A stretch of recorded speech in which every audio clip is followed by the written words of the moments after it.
From the moment I laid eyes on the pristine lakefront property, I knew this was more than just a home. It was a dream waiting to be realized. Nestled among towering oaks and whispering pines, the lake shimmered with a quiet magic that promised peace, privacy, and the perfect backdrop for family memories. But to truly make this place mine, I envisioned something extraordinary.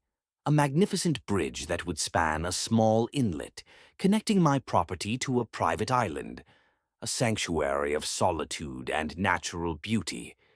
The idea wasn't just about aesthetics, it was about creating a unique statement, a harmonious blend of engineering marvel and environmental sensitivity. I wanted a bridge that would honor the lake's serene character while showcasing craftsmanship worthy of a multi-million-dollar estate. Every plank, every beam, every nail was carefully selected to reflect the highest standards. Local artisans and engineers worked alongside me, sharing my vision and elevating it to new heights.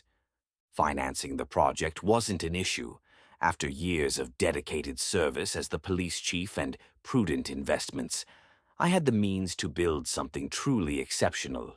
The bridge's final cost, close to $5 million, reflected not only the quality of materials and labor, but the intricate permits and environmental studies that ensured minimal disruption to the lake's delicate ecosystem. For months, construction crews worked tirelessly, navigating complex challenges posed by the lake's fluctuating water levels and strict environmental regulations. I was on site almost daily, personally overseeing progress, ensuring timelines were met and safety protocols followed. Every evening, as the sun dipped below the horizon, I'd stand at the water's edge, admiring the skeletal framework gradually taking shape, feeling a growing sense of pride and accomplishment. Friends and neighbors who saw the project from afar often stopped to compliment the work. Some called it a modern architectural marvel, others an inspiration for the entire community. It wasn't just a bridge, it was a symbol of possibility, a testament to what dedication and vision could achieve. But as with any dream worth pursuing, challenges were inevitable.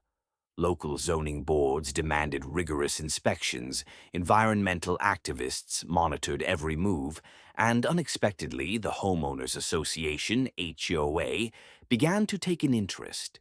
At first, their communications seemed routine, a request for additional paperwork, a clarification of the bridge's exact dimensions. But beneath the surface, tensions were quietly mounting. Unbeknownst to me, the HOA's priorities didn't align with mine. Their vision of community harmony leaned more towards uniformity and strict control, rather than bold individuality. I had built the bridge with all legal permits in hand, believing compliance would shield me from conflict. But the HOA had other ideas. Throughout the construction, I remained focused on the bigger picture, creating a lasting legacy on my lakefront haven. The bridge was to be more than a physical structure. It was a metaphor for connection between land and water, family and nature, tradition and innovation. Little did I know this dream bridge was about to become the epicenter of a storm that would challenge not just my property rights, but also my identity and authority in ways I never imagined. Moving into a prestigious lakeside community felt like stepping into a world of elegance and order. The manicured lawns, pristine streets, and carefully maintained homes all spoke of a neighborhood with high standards, standards that were enforced by the Homeowners Association, HOA. Initially, I thought the HOA was simply a group dedicated to preserving the community's beauty and property values, nothing more than a necessary layer of management in an upscale development. But I soon discovered that the HOA was far more powerful and far more restrictive than I ever imagined. Upon closing the deal on my lakefront estate, I was handed a thick binder of HOA covenants, conditions and restrictions, CC and RS. These documents detailed everything from the color of paint I could use on my shutters to the types of trees permitted in my yard. As someone who had built a $5 million bridge connecting to a private island, these limitations felt both frustrating and confining. But I was confident my project was fully compliant. After all, I had secured all the necessary city and environmental permits. Yet, the HOA's reach extended beyond local government rules. They had their own set of bylaws and enforcement protocols that governed every inch of our community. Each homeowner was subject to fines, hearings, and even litigation if the board determined that a property violated their policies. What I hadn't anticipated was the strict scrutiny that awaited my bridge project. My first encounter with the HOA's enforcement was subtle. A letter arrived one afternoon, neatly typed and stamped with the HOA's official seal. It raised concerns about my bridge's height and design, suggesting it might block neighbors' lake views. I responded with copies of the engineering plans and the permits I'd obtained. The HOA acknowledged receipt, but didn't indicate any immediate changes. A few weeks later, a neighbor, who I had previously thought friendly, called to express concerns about community standards and setting a precedent. I was taken aback. What had started as a personal passion project was suddenly becoming a public controversy. The HOA held regular meetings, and as a new homeowner, I attended several to understand the dynamics. It quickly became clear that the board was dominated by a few long-term residents who held considerable sway and weren't afraid to flex their power. These were people deeply invested in preserving a uniform aesthetic and a certain lifestyle, one that didn't quite include a multi-million-dollar bridge disrupting the status quo. During one tense meeting, a board member openly questioned whether my bridge fit the community's character. I defended my project vigorously, citing all the permits and approvals. But their response was chilling. Compliance with city laws is one thing. Compliance with HOA standards is another. I realized then that the HOA operated almost as a parallel government, with rules that could override official permits through community enforcement. This dual authority system was something I hadn't fully understood. As weeks passed, the HOA's tone shifted from cautious to confrontational. Notices escalated from polite requests for documentation to formal warnings threatening fines and legal action. They claimed that the bridge violated certain architectural guidelines and environmental covenants, even though none of these issues had been raised by city inspectors.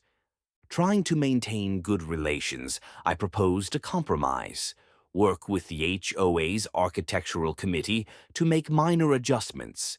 But the board rejected the offer outright, insisting the bridge must be removed or altered significantly. The neighborhood atmosphere grew colder. Some neighbors began avoiding me at social gatherings, while others whispered behind my back. I felt increasingly isolated, as if my dream had become a target. I soon discovered that the HOA's power extended beyond paperwork and meetings.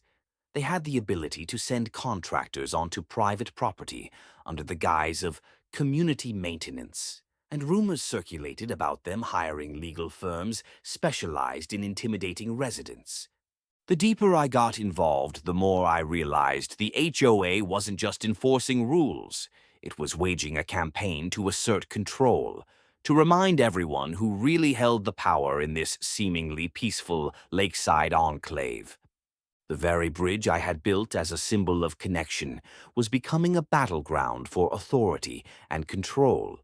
Little did I know this was only the beginning of a fight that would escalate beyond anything I had anticipated, threatening not only my property but my professional identity as the police chief.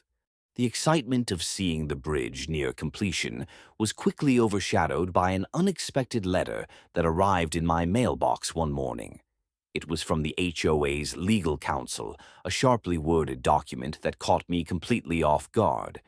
They claimed my $5 million lake bridge was in violation of several community guidelines and demanded that I cease all construction immediately. The letter outlined potential fines and even threatened legal action if I did not comply.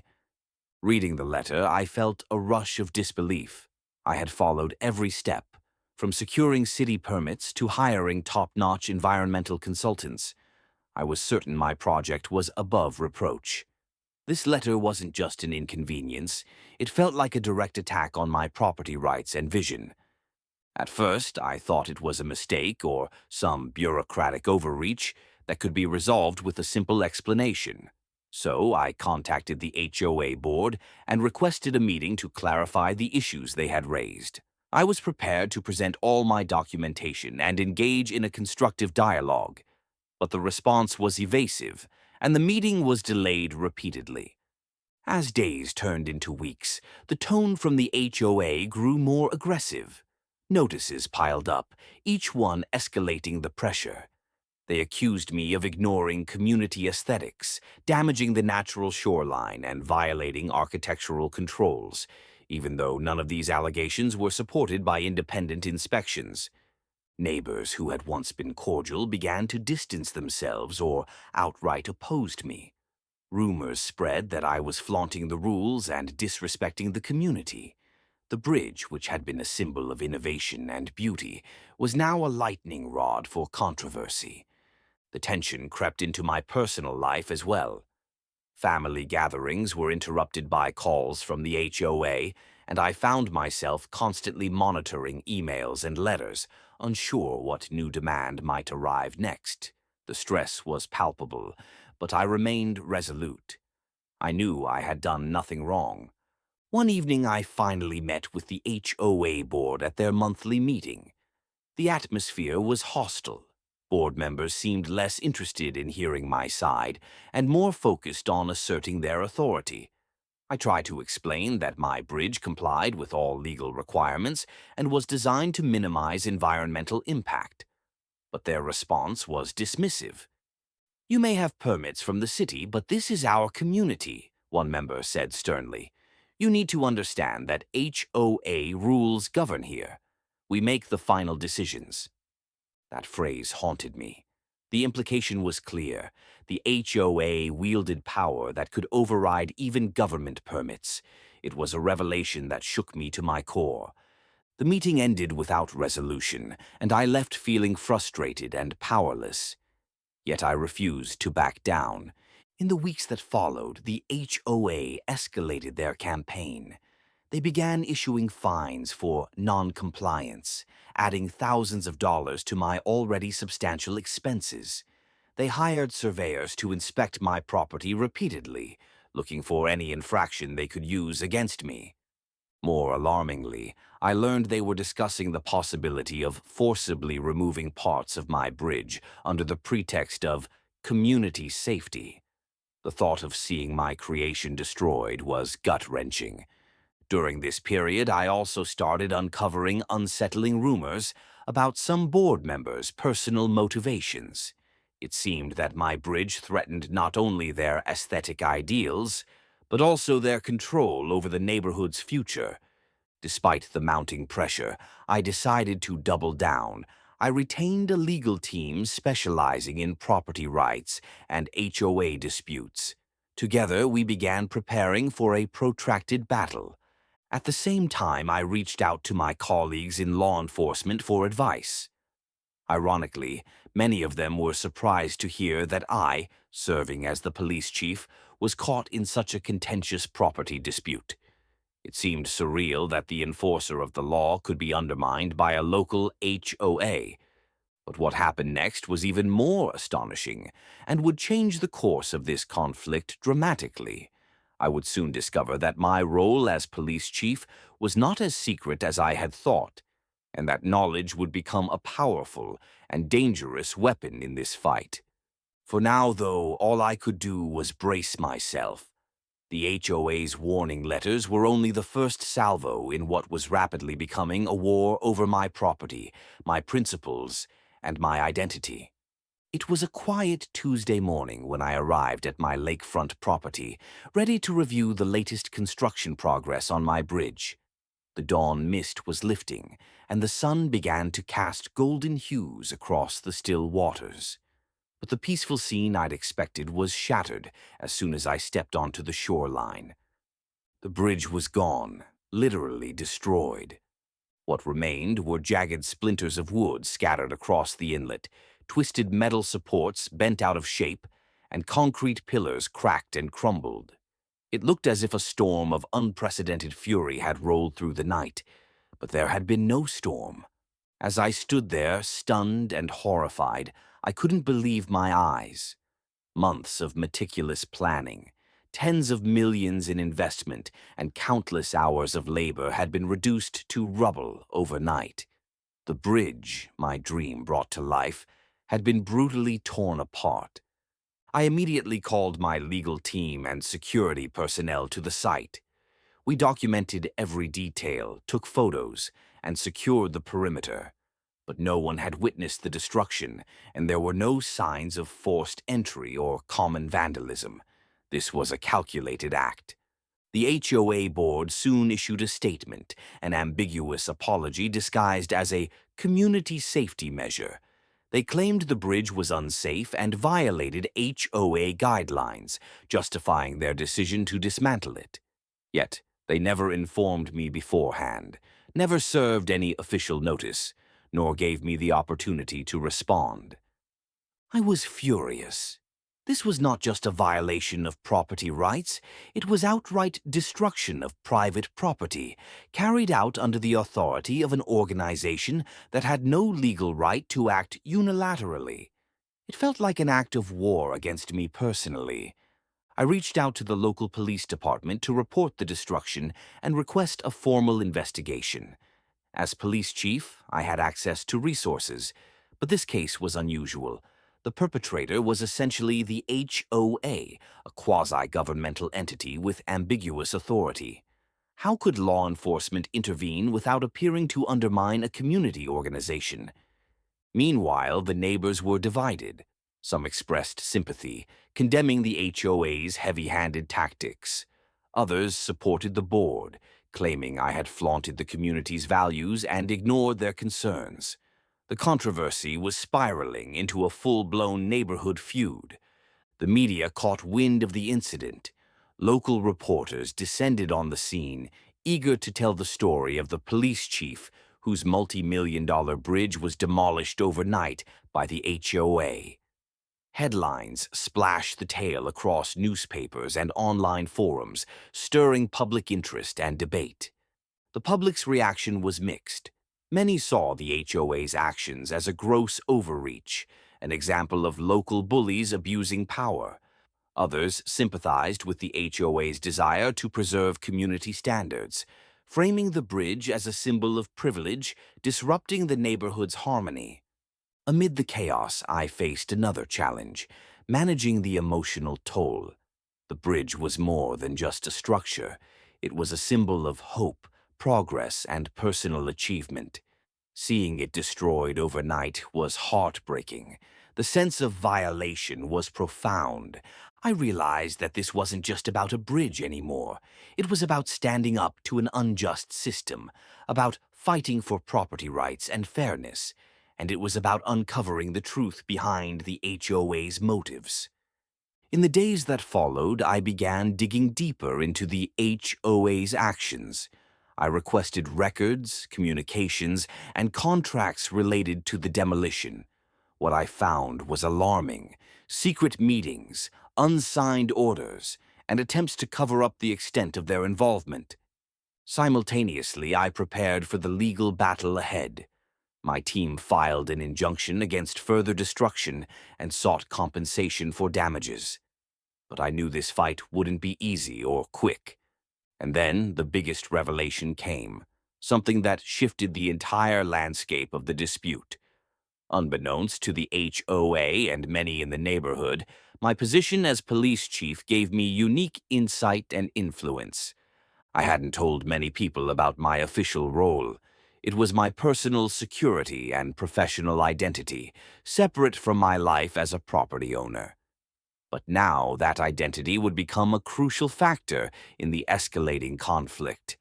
The bridge incident was only the beginning of a saga that would test my resolve, my legal knowledge, and my ability to navigate the murky waters between community governance and individual rights. The days following the destruction of my $5 million lake bridge were a whirlwind of emotion, confusion, and escalating tension. I was grappling not only with the loss of a deeply personal project, but also with the realization that the fight ahead would be far more complex than I initially anticipated. Then, amidst the chaos, came the unexpected revelation that would turn everything upside down. The neighborhood, and more specifically the HOA, didn't realize I was the police chief. I had always kept my professional identity separate from my personal life. To most neighbors, I was simply another homeowner, a man passionate about his property and dedicated to his family.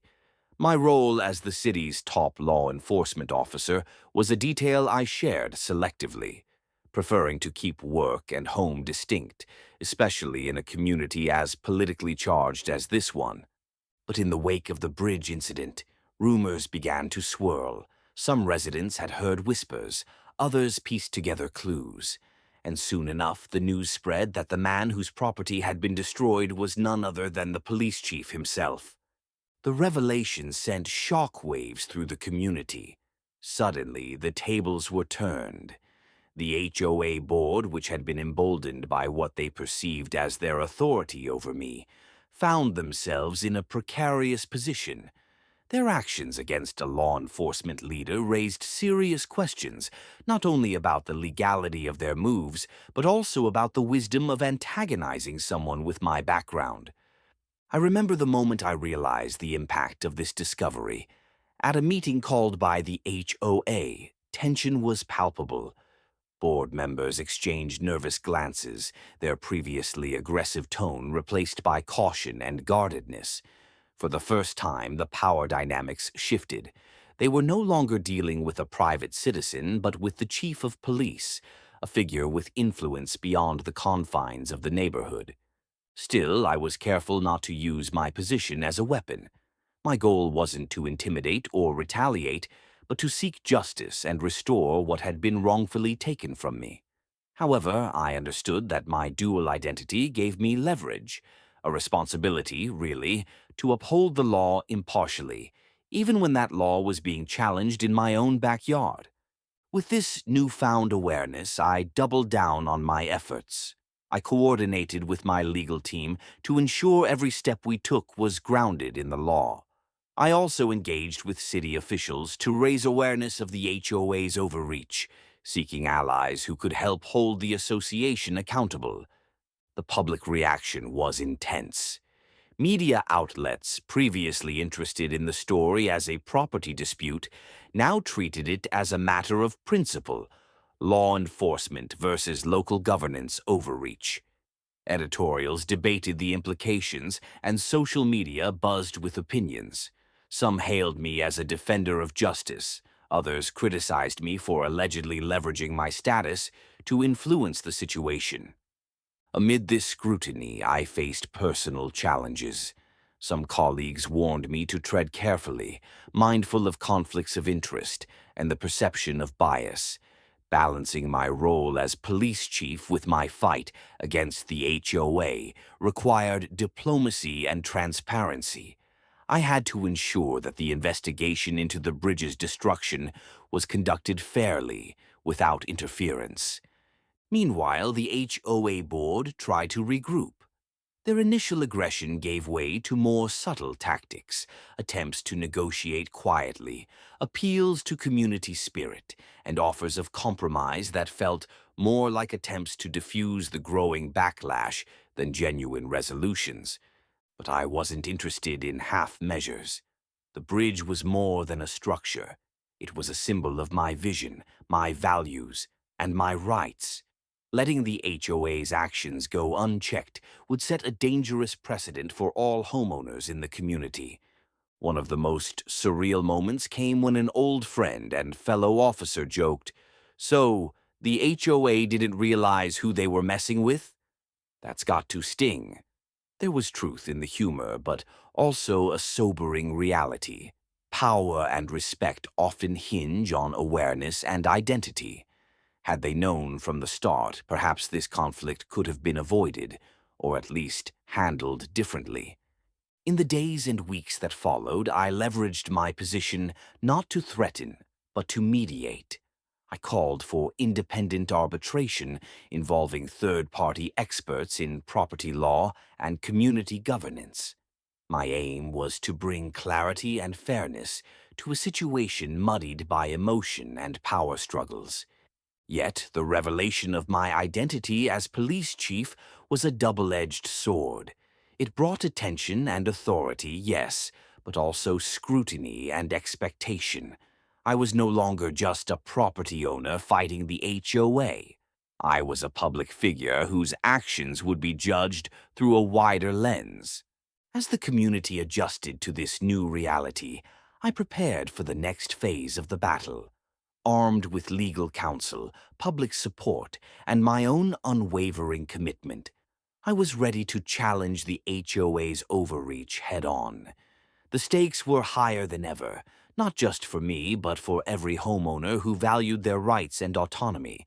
After the shocking destruction of my bridge and the revelation that the HOA didn't know I was the police chief, I realized that simply pleading my case would no longer be enough.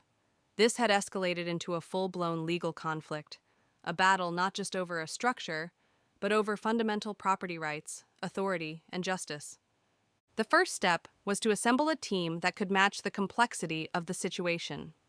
I hired a law firm experienced in real estate and HOA disputes, experts who understood the nuances of community covenants, environmental law, and property rights.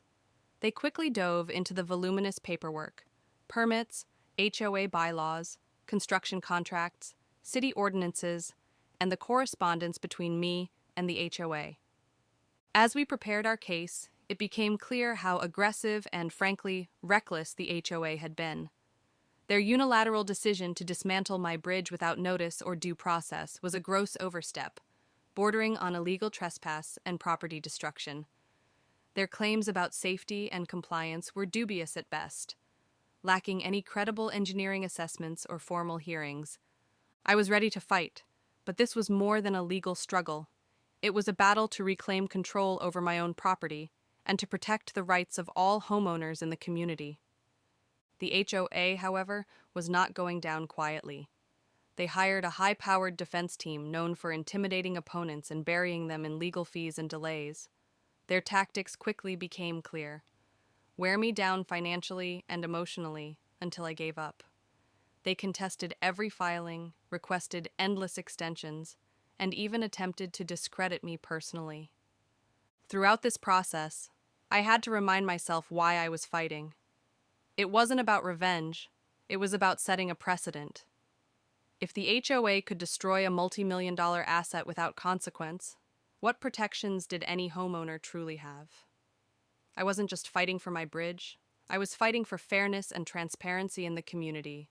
Legal battles are grueling and slow. Court dates were set and rescheduled. Depositions and affidavits were exchanged. Expert witnesses on engineering and environmental impact were called in to testify that my bridge was safe, compliant, and an asset rather than a liability to the neighborhood. Simultaneously, I leveraged my position as police chief to ensure the local authorities remained vigilant against any further unauthorized actions by the HOA. I maintained a delicate balance, respecting my professional role while using it to protect my private interests. Transparency was crucial. Any hint of abuse of power could undermine my case. At community meetings, I presented clear evidence that the HOA had overstepped its bounds. I invited homeowners to join the conversation, to ask questions, and to hold the board accountable. Slowly, support began to build.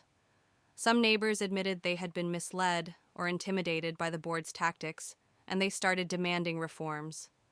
The battle wasn't limited to the courtroom. Media coverage kept the story in the public eye, shining a spotlight on the dangers of unchecked HOA power.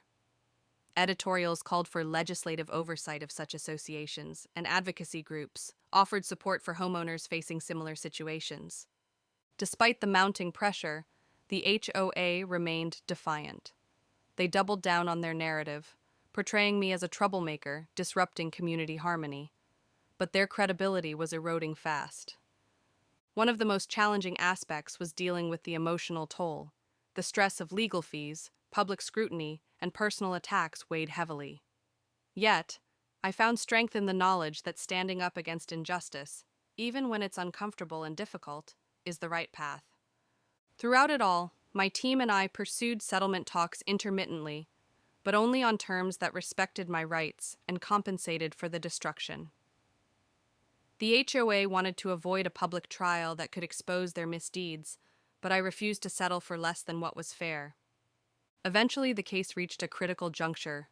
Faced with mounting evidence, increasing public scrutiny, and the threat of a protracted trial, the HOA board agreed to mediation. This was my opportunity to not just reclaim what was lost, but to implement safeguards that would prevent such abuses in the future. The mediation sessions were intense. Negotiations involved property restitution, financial compensation, and changes to HOA governance to ensure transparency and accountability. I insisted on clear limits to the board's powers, mandatory notification processes, and independent review of any future property-related decisions. In the end, while the bridge could never be fully restored to its original state overnight, the settlement marked a significant victory. More importantly, it sent a clear message. Even the most powerful local organizations must respect individual rights and operate within the law. This battle had been draining, but it was far from over. It ignited a passion in me to advocate for homeowners everywhere facing similar challenges. My experience became a cautionary tale and a call to action. As I reflected on this chapter of my life, I understood that fighting back required courage, resilience, and a willingness to confront entrenched power. And as police chief, I had a unique platform to champion justice, both on the streets and in the neighborhoods I served. What started as a private dispute with the HOA exploded into a media sensation. The story of the police chief whose $5 million lake bridge was destroyed overnight quickly captured headlines, talk shows, and social media feeds. Suddenly, I found myself thrust into a spotlight I never sought, a spotlight that brought both support and scrutiny, sympathy and skepticism. The day after the bridge's destruction, local news vans arrived at my property. Reporters hovered at the edge of the ruined bridge site, cameras rolling as I recounted the incident. The story was compelling. A respected law enforcement leader publicly humiliated by a powerful local association. It had all the elements of a modern David versus Goliath tale. News outlets began running features that questioned the HOA's authority and tactics. Editorials condemned the demolition as an abuse of power. Neighborhood forums lit up with debates, some defending the HOA's desire to maintain community standards, others championing my fight to protect private property rights. What struck me was how quickly the narrative shifted. I was no longer just a homeowner fighting a local battle. I became a symbol of resistance against bureaucratic overreach. For many, I embodied the principle that no organization, no matter how entrenched, should be above the law. As the story spread, I received an outpouring of support. Letters and emails came from strangers nationwide, people who had faced similar HOA challenges or who simply admired the stand I was taking. Advocacy groups offered resources and assistance. Even elected officials reached out, expressing concern and interest in the case. But with visibility came challenges. Suddenly, my private life was under the microscope. Reporters dug into my background. Colleagues questioned how the situation might affect my role as police chief, and social media users debated my motivations. Some accused me of using my position for personal gain. Others warned that the conflict could erode community trust. Balancing my public role and private battle was a delicate act. I had to be transparent yet guarded, assertive but measured. I gave interviews emphasizing fairness, the importance of due process, and the broader implications of unchecked HOA power. I wanted the focus to remain on the issues, not on personal drama. At the same time, I leveraged media attention strategically. Public pressure became a tool to encourage the HOA to negotiate seriously. When they attempted to downplay the incident or discredit me, I responded with facts, documentation, and calm resolve. The court of public opinion was as important as the courtroom itself. Community reactions were mixed. Some neighbors expressed relief that the situation was finally getting the attention it deserved, while others felt embarrassed or betrayed by the board's actions being aired publicly. This divided the neighborhood further, but also prompted calls for reform. I was invited to speak at homeowner association conferences and legal seminars about navigating HOA disputes and protecting property rights. Sharing my story became a way to empower others, turning personal hardship into collective strength. The media spotlight also helped expose broader issues surrounding HOA governance. Lack of transparency, insufficient oversight, and the potential for abuse of power. Articles highlighted how HOAs operate with quasi-governmental authority, yet often without accountability. Throughout this period, my law enforcement colleagues remained a steady source of support. Many respected my commitment to justice and recognized the complexities of balancing my dual roles. Some volunteered to help with security at community meetings or to advise on legal matters related to the case. Despite the pressure, I maintained my focus. The bridge's destruction was a deeply personal loss, but the fight was about something bigger, setting a precedent to protect homeowners everywhere from arbitrary and destructive actions by powerful local entities. As the media frenzy continued, I learned valuable lessons about public relations, the importance of clear communication, and the power of resilience in the face of adversity. The experience strengthened my resolve to pursue justice not only in the streets, but also in the complex world of community governance. This chapter of my life taught me that sometimes being in the spotlight is unavoidable, but how you respond can define your legacy. As the legal battle over my destroyed bridge intensified and the media spotlight focused sharply on the dispute, I realized that this fight was no longer mine alone. It was a battle that needed allies, people who believed in justice, property rights, and fair governance, and it inevitably attracted enemies who saw my resistance as a threat to their power or agendas. Building a network of support became a crucial part of my strategy. I reached out to fellow homeowners who had faced or feared similar harassment by the HOA. Their stories echoed mine.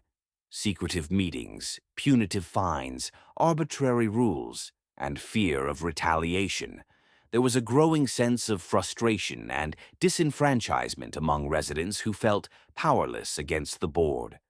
Together, we formed an informal coalition, sharing information, pooling resources, and strategizing ways to challenge the HOA's unchecked authority. Homeowner meetings grew more vocal, with neighbors demanding transparency and reforms. Our united front gave the community new energy, a feeling that change was possible. I also connected with advocacy groups dedicated to protecting homeowner rights. These organizations provided valuable legal advice, media training, and lobbying support. They helped shine a light on systemic issues within HOAs nationwide, reinforcing the importance of our fight as part of a larger movement. Some city officials, aware of the public scrutiny, offered support behind the scenes. They recognized that unchecked HOA power could undermine broader municipal authority and community cohesion.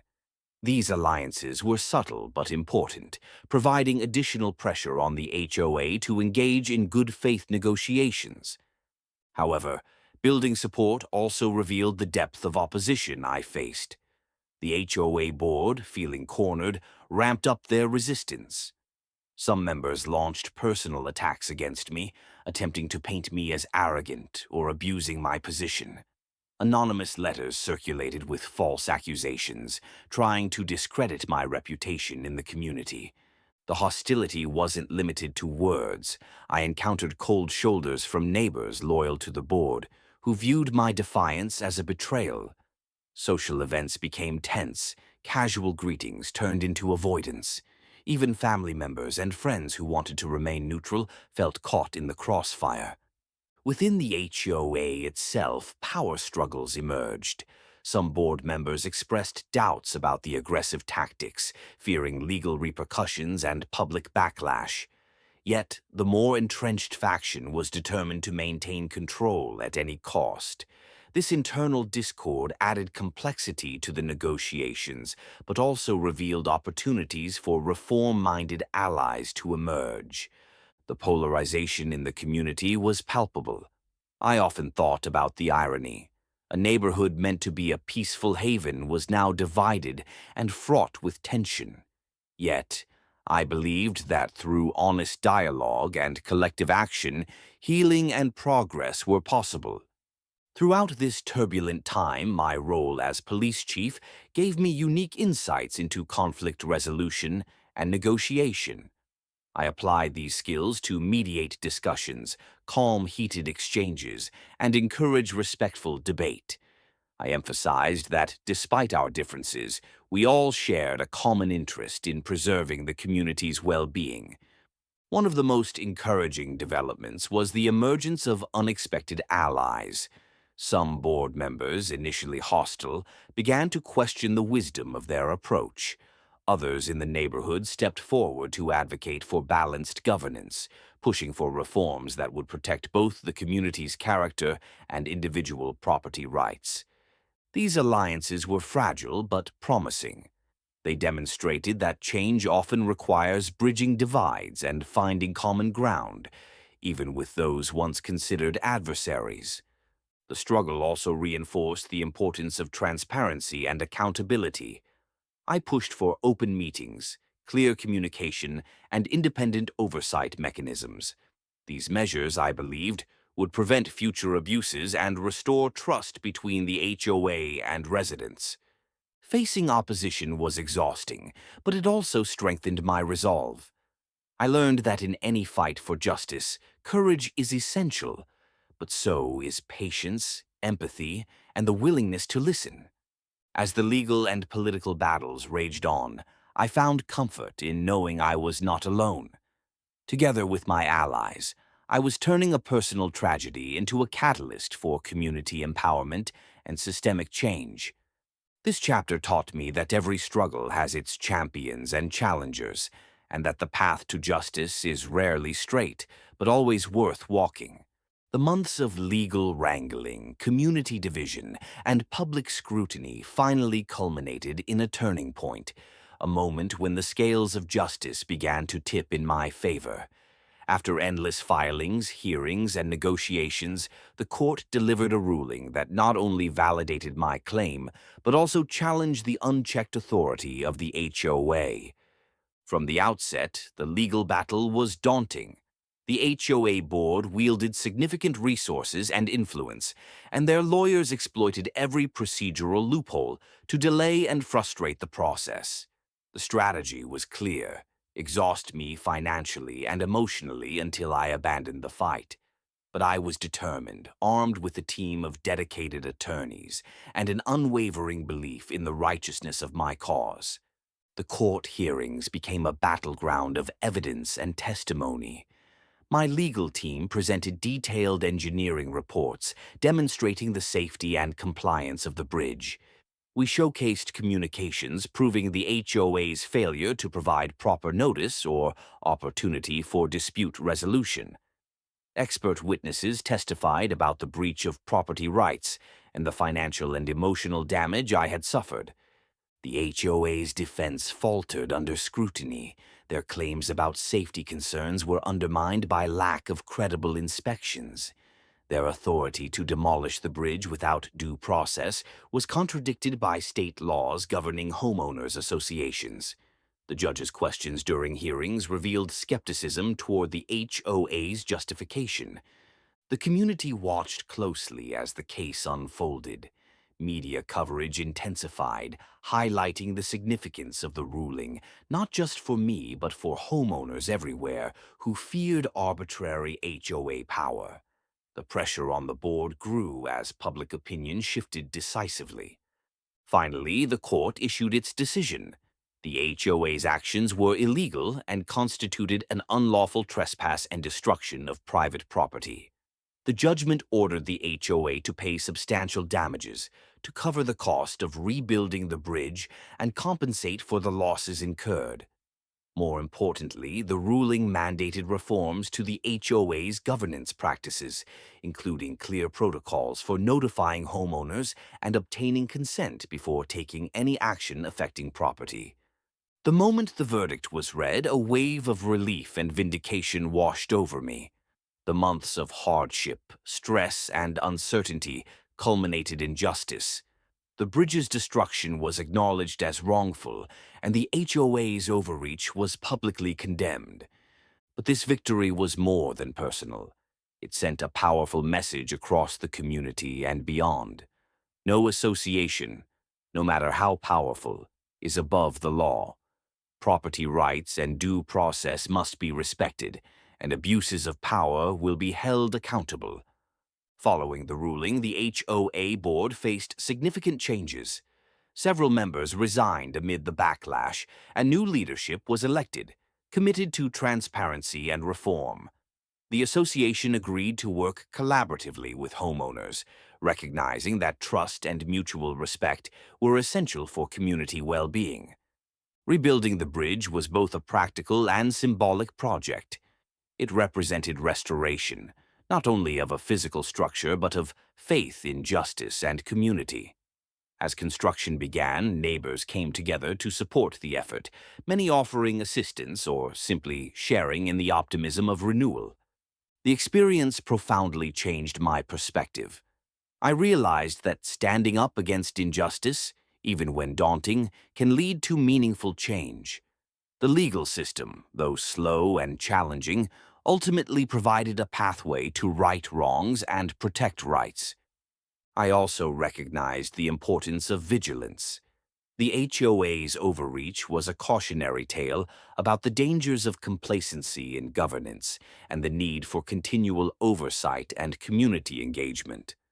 The ruling inspired other homeowners in neighboring communities to scrutinize their own associations and demand accountability. Advocacy groups used the case as a blueprint for legal reform and homeowner education. Personally, the journey reinforced my commitment to serving the public, not only through law enforcement, but also by advocating for fairness and justice in all areas of life. While the battle was far from easy, this turning point marked a new chapter, one defined by hope, resilience, and the power of perseverance. With the court ruling firmly in my favor, the dust began to settle, but the journey was far from over. The destruction of my $5 million lake bridge was more than a financial blow. It was a profound lesson in resilience, justice, and community. As I stood amid the remains of what once symbolized years of hard work and vision, I faced the daunting task of moving forward, not just rebuilding the bridge, but restoring trust and healing the fractured neighborhood. The first phase was physical reconstruction.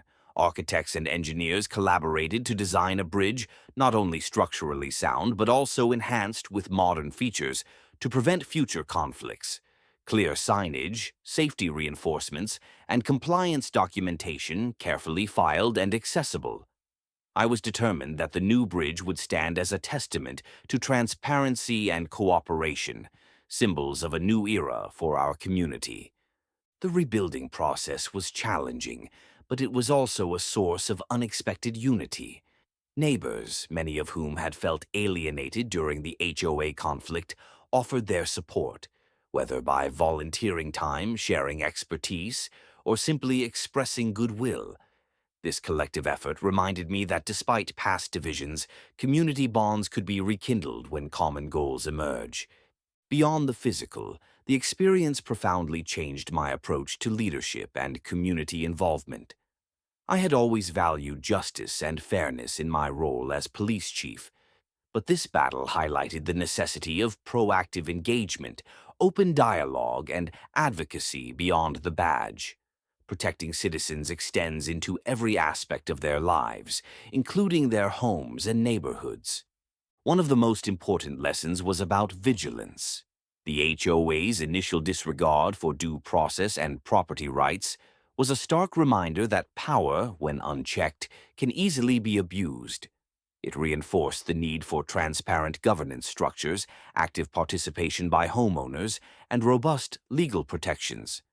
I became an outspoken advocate for reforming HOA laws, pushing for legislation that balanced community interests with individual freedoms. The fight also underscored the importance of identity and voice. My dual role as a police chief and a homeowner placed me in a unique position to champion justice, both publicly and privately. Yet it reminded me that true leadership is about listening as much as asserting authority, about building bridges, not walls. In the aftermath, I committed to fostering dialogue within the community to heal wounds and build consensus. Town halls, open forums, and neighborhood committees became platforms for residents to voice concerns, share ideas, and participate in shaping the future. The goal was to create a culture of transparency and mutual respect that would prevent conflicts like mine from recurring. Financially, the settlement helped offset losses, but the real cost was measured in time, energy, and emotional toll.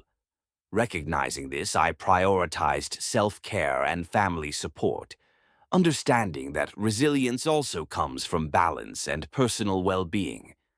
Looking back, the ordeal was a crucible, testing my patience, resolve, and principles. It taught me that standing up for what's right often means confronting powerful forces, facing public scrutiny, and enduring hardship. But it also revealed the strength that emerges from persistence, community solidarity, and faith in justice. The bridge, once destroyed, now stood rebuilt, not just as a physical structure, but as a symbol of perseverance and renewal. Its presence reminded me daily of the journey from destruction to restoration, from conflict to cooperation. My story resonated beyond our neighborhood, inspiring others to challenge injustice and advocate for their rights. It became a blueprint for navigating complex HOA disputes and emphasized the importance of courage in the face of adversity. As I move forward, both as police chief and community member, I carry these lessons with me.